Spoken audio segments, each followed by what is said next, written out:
ಜೈ Mahakal friends. ಈ ಕಾರ್ತಿಕ ಮಾಸದಲ್ಲಿ ಎಲ್ಲ ವಾರಗಳಕ್ಕಿಂತ ಕಾರ್ತಿಕ ಸೋಮವಾರ ಅಂದರೆ ಸೋಮವಾರದ ದಿನದ ಒಂದು ಕೈ ಮೇಲಿರುತ್ತೆ.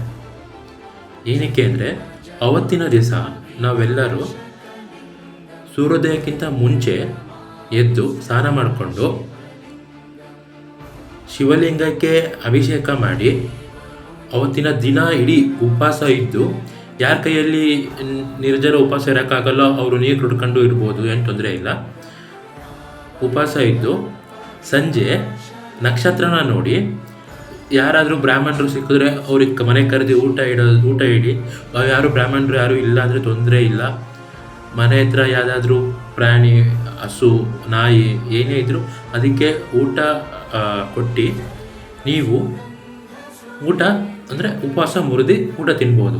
ಅವತ್ತಿನ ದಿವಸ ಯಾರು ಬೆಳಗ್ಗೆನೇ ಎದ್ದು ಸ್ನಾನ ಮಾಡಿ ಶಿವಲಿಂಗಕ್ಕೆ ಅಭಿಷೇಕ ಮಾಡಿ ದಿನವೆಲ್ಲ ಉಪವಾಸ ಇದ್ದು ಸಂಜೆ ನಕ್ಷತ್ರ ನೋಡಿ ಉಪವಾಸ ಮುರಿತಾರೋ ಅಂಥವರಿಗೆ ಆ ಕಾರ್ತಿಕ ಸೋಮವಾರ ದಿವಸ ಅವರಿಗೆ ಕೈಲಾಸದಲ್ಲಿ ಜಾಗ ಸಿಗತ್ತಂತೆ.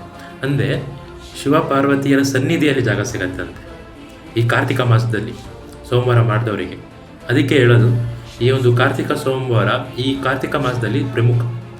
ಈ ಒಂದು ಕಾರ್ತಿಕ ಸೋಮವಾರನ ಈ ಫುಲ್ಲು ದಿನ ಎಷ್ಟೊಂದು ಜನ ಮಾಡೋಕ್ಕಾಗಲ್ಲ ಅಂತಿರ್ತಾರೆ.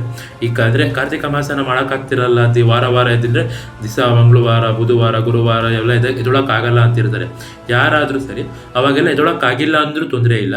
ಸೋಮವಾರ ಎದ್ದು ಈ ಒಂದು ವಿಧಿಗಳನ್ನ ಪಾಲಿಸಿದ್ರೆ ಅವರಿಗೆ ಕೈಲಾಸ ಪ್ರಾಪ್ತಿಯಾಗತ್ತೆ. ನಮ ಪಾರ್ವತಿ ಪತಯ ಹರ ಹರ ಮಹಾದೇವ ಶಂಭೋ ಶಂಕರ.